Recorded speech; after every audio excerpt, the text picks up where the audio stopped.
Paulo à igreja de Colossenses capítulo 3. Daqui a pouquinho eu vos falo onde vai ser, daqui a pouquinho eu vos falo qual versículo que nós vamos ler. E o tema dessa mensagem, igreja, diz sobre as virtudes. E eu até coloquei aqui um termo atual, onde as virtudes não devem ser abandonadas, não saem de moda, melhor dizer. Existem virtudes que não devem sair de moda. Quando eu digo moda, não é a moda deste mundo, não é o modus operandi desse mundo, e sim aquilo que é dos céus. Existem, meu irmão, minha irmã, circunstâncias e virtudes pelas quais nós cristãos devemos devemos praticar no dia a dia.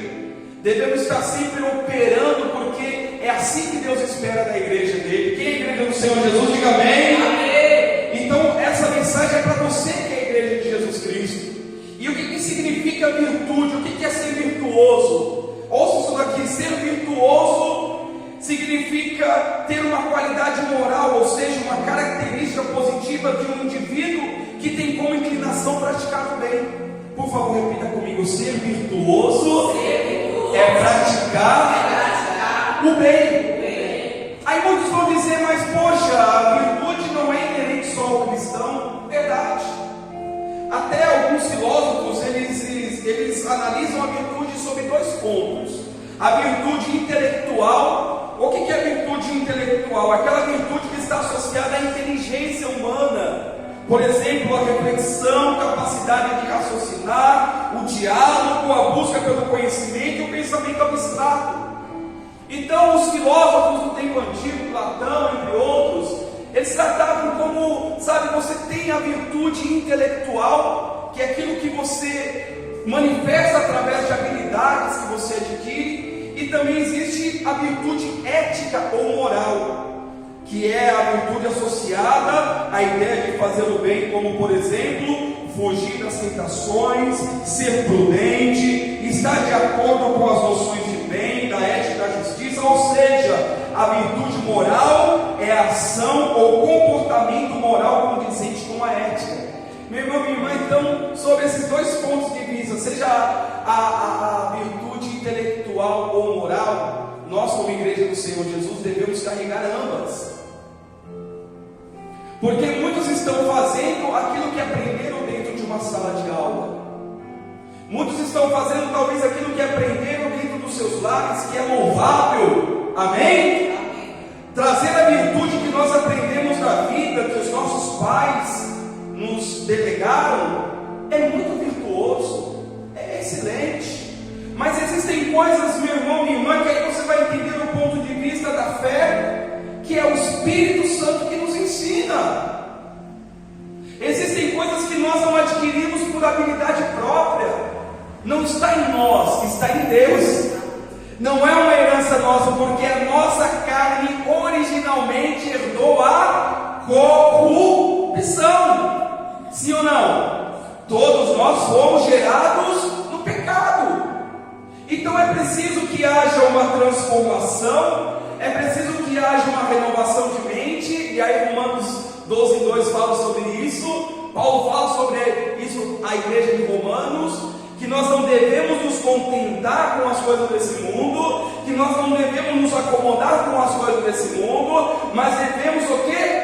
Buscar coisas maiores. Devemos ser transformados em nossas mentes, para que somente assim nós venhamos experimentar qual seja a boa, perfeita e agradável vontade de Deus. Então, como aprender essas coisas? Só por Deus. E olha, ouça isso daqui: ser virtuoso nesse tempo de pouca empatia e pouco valor moral é quase um desafio diário. Desafio ao qual nós, como cristãos, temos o dever de exercitar e praticar. Ser uma pessoa de boa índole, de boa moral nesse tempo, tem sido algo difícil. Como tenho dito, o errado é certo e o certo é errado. Aqueles que estão andando no caminho do bem são criticados. Aqueles que não roubam, que não matam, que não mentem, que não enganam, são consideradas pessoas retrógradas. Ah, você é muito besta. Se você não... Esse dia estava assistindo uma série aí, um personagem lá do meio político, ele estava soltando detentos por vias não convencionais e ganhava uma graninha para isso, né? Aliás, muita grana para isso. Aí quando ele foi pego, ele falou para a polícia, né? Ah, mas eu vi tanta corrupção, aqui eu estou no gabinete do senador, eu vejo tanta corrupção, vi tanta coisa errada, que eu resolvi também fazer. E outra, se eu não fizesse, alguém faria. Olha o pensamento, não é verdade? A gente vê tanta coisa errada, a gente vê tanta imoralidade, que a gente começa a contestar. Poxa, será que é isso mesmo? Será que está certo eu ser tão moral, ser tão certo? E outra, se eu não fizer isso de errado, alguém vai fazer. Se eu não pegar isso daqui, alguém vai pegar. Ué, mas se você, se eu, se nós somos cristãos, não devemos ser nós os errados da história. Podemos ser taxados por fazer a coisa certa, mas não por fazer a coisa errada. Aí outros dizem, mas os meios justificam o fim, nem sempre. O fim, ele tem que ser um fim louvável, porque o nosso fim, diga, é na glória. Se o nosso fim fosse nessa terra, igreja, tudo bem, mas o nosso fim não é nessa terra. Por isso eu digo que a moralidade cristã, ela é sim inerente àqueles que nasceram e àqueles que têm a identidade do Espírito Santo de Deus.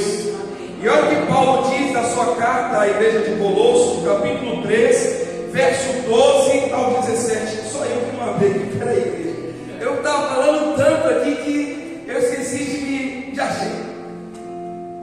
Capítulo 3, verso 12 diz assim: revesti-vos, pois, como eleitos de Deus, santos e amados, de termos afetos de misericórdia, de bondade, de humildade, de mansidão, de longanimidade. Suportai-vos uns aos outros, perdoai-vos mutuamente, caso alguém tenha motivo de queixa contra outrem. Assim como o Senhor vos perdoou, assim também perdoai vós. Acima de tudo isto, porém, esteja o amor, que é o vínculo da perfeição.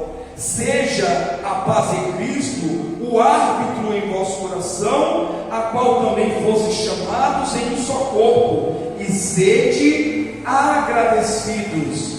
Habite ricamente em vós a palavra de Cristo, instruí-vos e aconselhai-vos mutuamente em toda a sabedoria, louvando a Deus com salmos e hinos e cânticos espirituais, com gratidão no vosso coração. E tudo que fizerdes, seja em palavra, seja em ação, fazei-o em nome do Senhor Jesus, dando por ele graças a Deus Pai. Diga amém. Olha só, meu irmão, minha irmã, as virtudes. E agora eu preciso que você preste bastante atenção. Pode deixar aberto. Eu preparei alguns versículos complementares a essa passagem da carta de Paulo à igreja de Colossos, que fala exatamente sobre virtudes. Nós precisamos ser virtuosos. A Bíblia fala sobre a mulher virtuosa. O homem também tem que ser virtuoso. Aqueles que são de Deus têm que ter cheiro de vida. Tem que ser diferente, tem que ser diferenciado. Você pode estar em lugares que talvez não são lugares, sabe, propícios à vontade de Deus, mas você é uma pessoa de Deus, e portanto o seu comportamento não pode ser influenciado. Essa semana estava na confraternização da empresa, no jantar da empresa, onde tinha bebida, onde tinha dança, onde tinha um monte de coisa. Estava fazendo o meu papel social de funcionário, mas não deixando de lado a minha comunhão com Deus. Eu não preciso fazer o que os outros fazem. Eu não preciso provar o meu valor para os outros. E o problema de muitos cristãos que acabam caindo em laços é que ele quer provar o valor para os outros. E você não precisa, igreja, atenção, você não precisa provar para ninguém. O seu valor, as suas virtudes são provadas para Deus. É Ele que te prova e é Ele que te aprova. E olha o que Paulo, como ele começa dizendo: revestivos.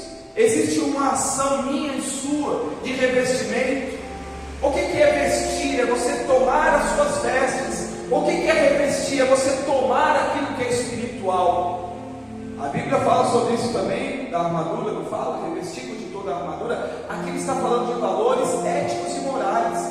Quem disse que a igreja não tem influência numa sociedade? Tem, e muita. Veja, igreja, as nações que foram erguidas sob a base cristã.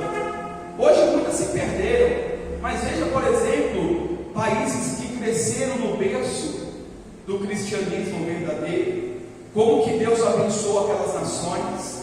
Por que, meu irmão e irmã? Porque o valor ético e moral também são valores do reino de Deus.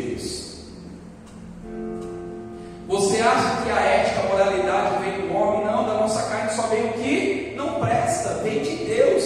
Deus precisou restituir aquilo que a gente perdeu. Você perdeu, eu perdi, Jesus Cristo veio e restituiu. Por isso que agora está dizendo: revestivos, pois, como eleitos de Deus. Se você é eleito de Deus, você deve se revestir. Revestir como, pastor? Como santos e amados. Quem é santo diante de Deus? Você é santo. Você é santa diante de Deus. O que é ser santo, santa? Ter uma auréola sobre a sua cabeça? Ser perfeito? Devemos buscar a perfeição, eu já falei sobre isso. Mas ser santo é ser separado deste mundo. É fazer diferente do que as pessoas fazem. E ser amado, ser amada. Você foi amada por Cristo Jesus. Porque antes que você declarasse Jesus Cristo, eu te amo, Ele te amou primeiro. Você primeiro foi amada, para depois você amar. Que amor é esse? Amor incondicional. Esse é o amor ágape, é o amor puro, é o amor que vem de Deus. E aí ele vai dizer algumas coisas aqui que eu gostaria de dar uma ênfase. Ele vai falar sobre misericórdia. E eu peguei aqui alguns versículos, ouça por favor. Alguns deles estão até no Sermão da Montanha, que foi aquele sermão mais emblemático que Jesus Cristo declarou, um sermão poderoso. E ele está dizendo: olha, revestimos como santos eleitos de Deus e termos afetos de misericórdia. E o que a Bíblia fala sobre misericórdia? O que Jesus Cristo fala? Bem-aventurado os misericordiosos, pois alcançarão misericórdia. Mateus 5,7. Ei, você, quando é misericordiosa, você está sendo bem-aventurado, bem-aventurada. Você está sendo feliz por ser misericordioso. E nesse mundo é a lei do cão, não é, igreja? Nesse mundo ainda vale a lei do olho por olho e dente por dente. Mas nós que somos cristãos, nós somos pessoas que estão sendo revestidas de misericórdia, porque misericordioso alcançará também misericórdia da parte de Deus. Então ele está dizendo aqui sobre misericórdia, e olha o que ele vai dizer depois de bondade. Também a Bíblia fala sobre bondade. A Bíblia vai declarar, você conhece muito bem Lucas 10, 25, 37. A Bíblia vai declarar sobre a bondade de um homem, do bom samaritano, que não tinha laços com aquele que estava perdido, com aquele que estava ferido no caminho, mas manifestou a bondade, porque a bondade é fruto do Espírito Santo. Então, meu irmão, minha irmã, ser bondoso com quem é bondoso conosco é fácil. Agora, ser bondoso com quem não é bom com a gente, com quem a gente não conhece. Eu não sei o que é. Talvez seja mais difícil ser bondoso com quem não é bondoso conosco. Porque você ser bondoso com quem é maldoso é difícil, mas é necessário ser bondoso. Agora, ser bondoso com quem você não conhece também é necessário. Se você tem a oportunidade de distribuir bondade, por que não fazê-lo? Pastor, não quer ser bondoso. Ser bondoso às vezes é dar um bom dia, é dar um sorriso, é dizer obrigado, é dizer Deus abençoe. Às vezes simples gestos mostram a bondade do cristão. Ser bondoso talvez não é você vender tudo que você tem e distribuir aos pobres. Olha como ele é bondoso, como ele é bondoso. Se tem fé para fazer isso, faça. Mas ser bondoso é manifestar o DNA de Cristo. Cristo foi iracundo só quando entrou no templo e viu os homens comercializando. Aí ele ficou com muita raiva. Mas Cristo é bondade. Pastor, mas tem dia que é difícil. Tudo bem, que haja exceções. Tem dia que a cara não quer abrir. Tem dia que o sorriso está meio embargado. Você está com a cara meio... Por diversas situações. Isso é normal, isso é aceitável, porque nós somos humanos. Agora a pessoa ser sempre iracunda, sempre cara fechada, não é normal. Se ela se diz de Cristo, não é normal. Ela ser sempre uma pessoa que não é bondosa, não é normal, não é. Então, precisamos também manifestar a bondade. De igual forma, humildade. Olha o que vai dizer no Sermão do Monte: bem-aventurados os humildes de espírito, porque deles é o reino dos céus. Mateus 5,5. Vou deixar todas essas referências no vídeo do YouTube. Depois você pode pegar lá o vídeo para me colocar na referência do vídeo. Então, ser também, meu irmão e minha irmã, humilde é ter o reino dos céus. Quem não é humilde não tem o reino dos céus. Olha que forte isso. E o que é ser humilde? Vamos lá. Você ser humilde é não de cabeça baixa? Não. Ser humilde é você manifestar a essência da simplicidade, é pedir desculpa, é reconhecer os seus erros. Porque tem gente que não é humilde. Tem pessoas que eu já pedi desculpa mais de uma vez.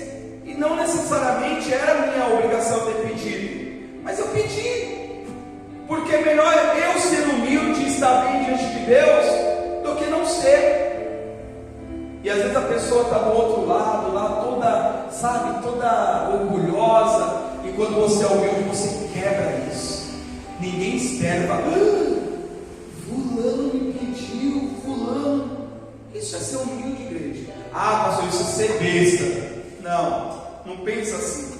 Eu sei que eu não leio o pensamento não, mas eu sei que vem esse pensamento na cabeça. Não sou besta, não sou, vou usar o termo, né? Não sou trouxa, não vou pedir não sou besta. Está pensando o quê? Será que isso glorifica Deus? Será que isso glorifica o Senhor Jesus Cristo? Certeza que não. Claro, manifeste humildade na medida do possível.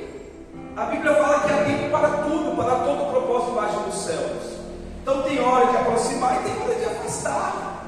Saiba reconhecer o tempo de aproximar e o tempo de afastar. Mas não deixe de lado a humildade, porque os humildes de espírito têm o reino dos céus. Porque se você se tornar orgulhoso ou orgulhosa, você não vai ter o reino dos céus. E como tem cristão orgulhoso, tem ou não tem? Tem muito cristão, não sei nem se é correto chamar de cristão, mas tem muita gente nas igrejas orgulhosa. Não se dobra, dura cerviz, cheio de arrogância, cheio de prepotência. Às vezes não fala, mas as atitudes mostram. Porque tem isso, tem gente que não fala, mas a atitude dela mostra que ela não é uma pessoa humilde. Então, mais uma virtude aí para o seu bloquinho de notas: humildade. E ele vai falar também sobre mansidão. Olha que forte mansidão, né? Também está lá no Sermão do Monte, Mateus 5,5. O antigo foi 5,3 da humildade, tá? Agora da mansidão ele diz: bem-aventurados os mansos, porque herdarão a terra. Mateus 5,5.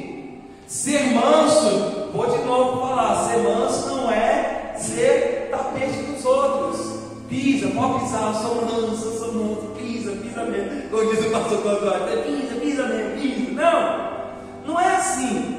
Mas ser manso é do que depender de nós tornarmos para não explodirmos, porque a carne ferve às vezes, o ânimo às vezes ferve ou não ferve?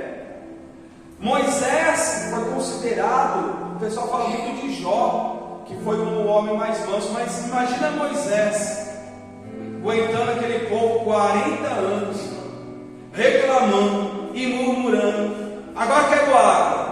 Chegou a água, mas essa água não está tão cristalina não, quero água na fonte, não quero essa do galão azul não. Agora eu quero pão, aí cai o maná dos céus. Esse povo está muito enjoativo, agora eu quero carne.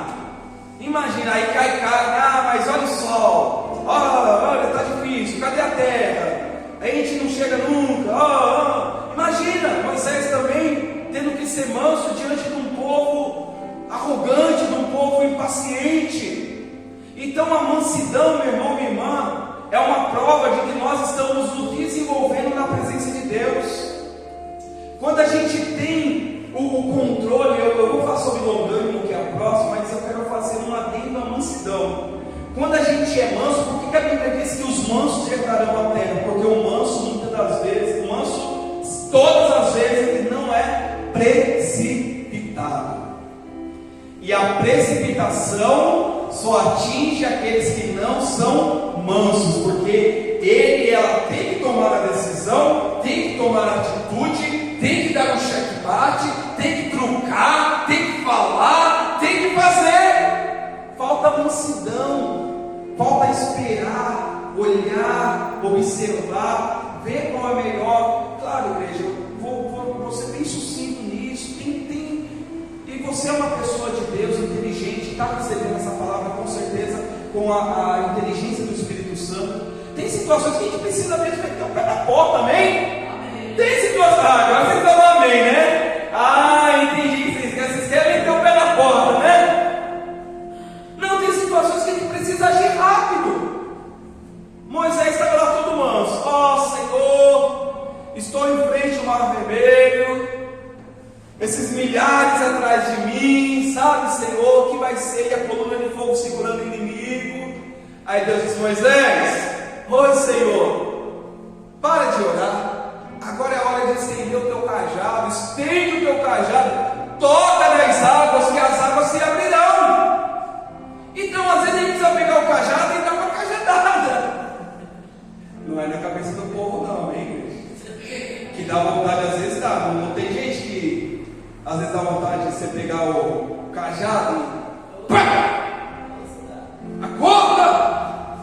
Mas não é o melhor caminho. Mas às vezes a gente precisa agir. Só que a maioria das situações que a gente acaba se enroscando, a gente não teve mansidão para tomar a ação correta. A gente foi muito precipitado, muito afoito. Como Esaú, volta da peleja, volta lá da caça, cheio de fome, sem pensar direito, todo estressado. Aí Jacó diz: é agora. Meu irmão, vem aqui, você está com fome? Tô, então. Seguinte, tem um prato de lentilha aqui, o que você acha? Você troca pela sua herança? Opa, troca, o que é minha herança se eu morrer? Minha herança não é nada, me dá esse prato aqui, Faltou mansidão, faltou ele pensar, porque a cabeça dele não estava bem naquele momento. E quando a nossa cabeça não está bem, a gente toma um monte de atitude errada. O negócio está aqui, deixar Deus dominar a situação. Seja mais manso às vezes, mais manso. A gente quer manso demais, né? Mas seja manso, faz bem ser manso às vezes. E o que ele vai falar ainda também? Sobre longanimidade. Essa palavra, igreja, ela é muito forte. Olha, ouça essa passagem de Provérbios aqui.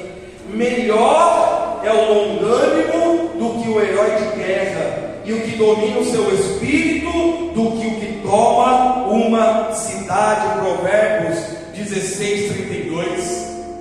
Olha o que a Bíblia declara: melhor é o longânimo do que o herói de guerra, e o que domina o seu espírito do que o que toma uma cidade.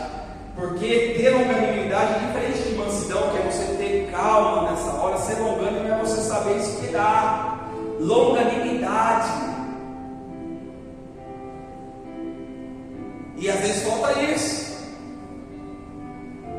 Saber esperar. Aí de novo, toma atitude e põe os pés e fica tudo bagunçado.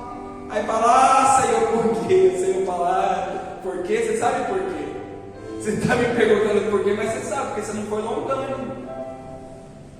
Não soube ter calma, esperar manso, tranquilo, porque não adianta esperar também a coisa. Estou esperando, Senhor. Estou esperando, Senhor. Ah, Senhor, eu estou esperando. Senhor, eu estou esperando, Senhor. Isso não é esperar. Você não está esperando. Se você está falando que está esperando, mas está todo afoito, você não está esperando. E daqui a pouco você vai tomar a decisão. E às vezes vai tomar a decisão errada. Então, mais uma virtude aí para o seu bloquinho de notas: mansidão, longanimidade. Amém, igreja? Glória a Deus. E ele vai dizer também: suportai-vos uns aos outros, perdoai-vos mutuamente, caso alguém tenha motivo de queixa contra outrem. Assim como o Senhor vos perdoou, assim também perdoai vós. Olha aqui, no mesmo texto, no mesmo versículo, a Bíblia declara sobre suportar e perdoar. E essa é uma caminhada do cristão: perdão e amor. Olha a tradução do evangelista Lucas, quando ele estava declarando o Pai Nosso: perdoa-nos os nossos pecados, pois também nós perdoamos a todo o que nos deve, e não nos deixe cair em tentação. Então a Bíblia fala sobre perdão, igreja, e perdão é uma virtude difícil também, dependendo da situação, dependendo de tudo que passamos, mas é necessário, porque é através do perdão que eu recebo o perdão, porque ele diz: olha, perdoai assim como Jesus te perdoou. E sabe que às vezes tem pessoas enfermas, eu vou declarar uma coisa aqui, às vezes tem pessoas enfermas no espírito e no corpo também, porque isso começa a atingir o corpo, porque está faltando liberar perdão. E quando ela fala: Senhor, me perdoa, o Senhor olha para ela e fala: você não perdoou. Não é que Deus não perdoa, é que Deus não consegue liberar, porque eu estou impedindo, eu coloquei uma barreira de um ressentimento, de algo que está me corroendo, e eu não consigo receber o perdão de Deus. Então é perdoando que se obtém perdão.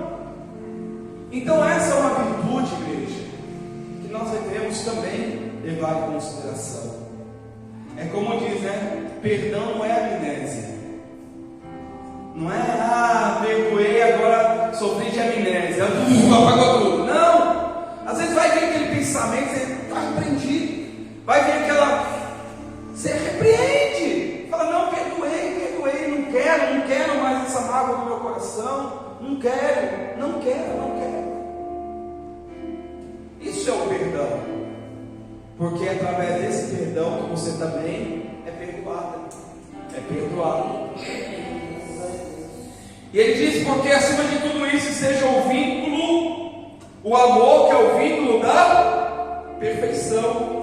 Habite ricamente em vós a palavra de Cristo, instruí-vos e aconselhai-vos mutuamente em toda a sabedoria, louvando a Deus com salmos e com hino e com cantos espirituais, com gratidão em vosso coração. Igreja, precisamos estar instruídos na palavra de Deus.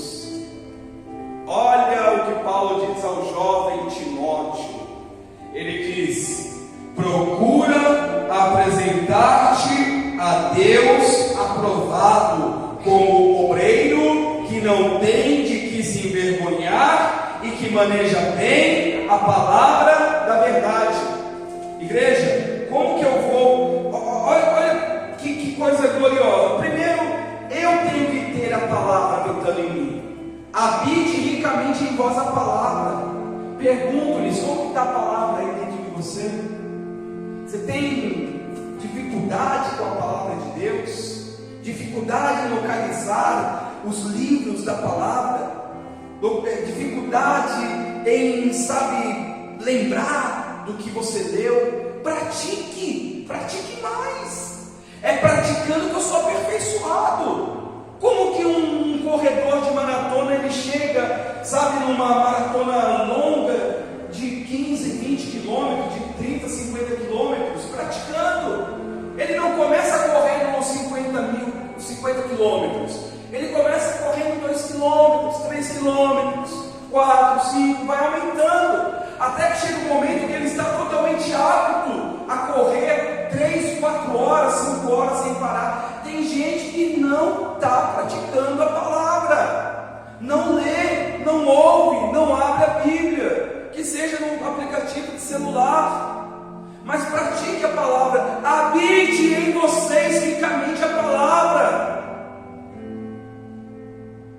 porque aí vocês vão instruir uns aos outros.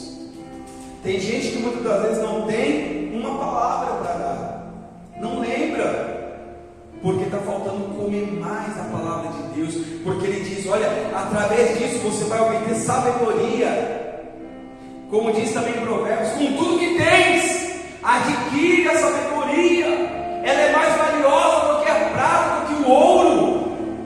E de onde vem a sabedoria, igreja? Da palavra de Deus. E aí, quando você faz isso, você é uma pessoa que vai estar louvando a Deus com salmos, com hinos, com cânticos espirituais e com gratidão no teu coração.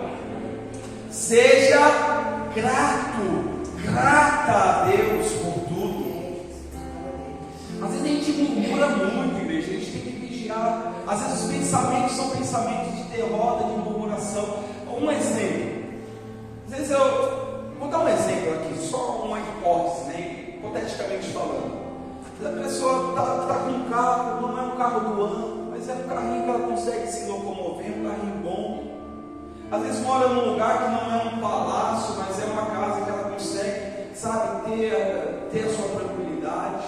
Às vezes não está num emprego mega, master, blaster, mas está num emprego que ela consegue, sabe, trabalhar, ter o seu ganho. E reclama. E isso eu não quero dizer que você deve se acomodar. É diferente. Você ser grato e ser acomodado é diferente. Eu sou grato por tudo que Deus me fez até aqui, mas eu quero coisas melhores. Glória a Deus. Mas não vou reclamar, não vou menosprezar. Às vezes tem gente que olha e fala: poxa, minha família não é tão boa. Você não conhece a família do teu vizinho. O dia que você tiver intimidade com o teu vizinho, você vai falar: a minha família é uma bênção. Tem gente que fica olhando, mas aquela família perfeita, vai, entra no lar, fica lá um pouquinho, não é isso? Você vai ver que não é, igreja. Toda família, todo mundo tem dificuldades e problemas. A questão é como estamos lidando com isso.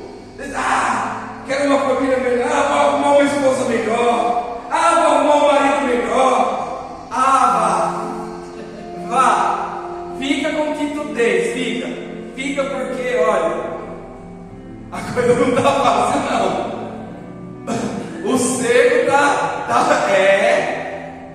a gente está rindo que faz a gente chorar, né? Mas chore com o que você tem e ore a Deus, porque lá para fora está pior, porque os tempos são maus. A Bíblia fala. Pastor, só está sendo pessimista? Não, estou sendo realista. Ore pelo aquilo que é teu, seja grato por tudo que Deus te deu. Se não é o filho que você queria, ore para que ele se torne. Se não é a esposa que você queria, ore para que ela se torne. Se não é o marido que você queria, ore para que ele se torne. E Deus vai agir. Agora, sabe? Não, isso aqui está muito ruim. Eu quero trocar de família.